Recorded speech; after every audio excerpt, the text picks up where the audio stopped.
मेरो युट्युब च्यानलमा तपाईलाई स्वागत छ। म चाहिँ आज चाहिँ तपाईहरुलाई फाइनान्समा चाहिँ कसरी पैसा तिर्ने त भन्ने बारेमा सिकाउन गइरहेको छु। र सर्वप्रथम तपाईहरुले चाहिँ इसिया खोल्नु पर्ने हुन्छ र इसिया खोलिसकेपछि अब तपाईहरुसँग पैसा छ कि छैन त्यो चेक गर्नुपर्ने हुन्छ र थोरै स्क्रोल डाउन गरेर चाहिँ तपाईहरुले यहाँ तल देख्नु हुँदैछ है, यो देखेको ठाउँमा चाहिँ तपाईहरुले स्क्रोल गरेर लान सक्नुहुनेछ। यो टक्कै यो अहिले देखिरहेको छ यहाँनेर। अब यो बक्साहरुमा चाहिँ यहाँनेर माइक्रो फाइनान्स भन्ने छ र तपाईहरुको कुन फाइनान्स हो त, माइक्रो फाइनान्स कुन हो त, लघु वित्त कुन हो त, त्यसमा चाहिँ तपाईहरुले सिलेक्ट गर्न सक्नुहुनेछ।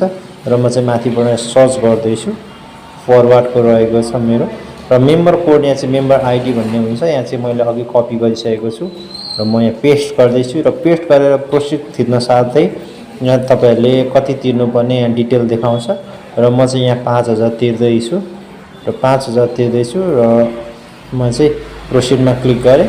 प्रोसिडमा क्लिक गरिसकेपछि पे को अप्सन तिरिसकेर मैले बायोमेट्रिक गरिसके।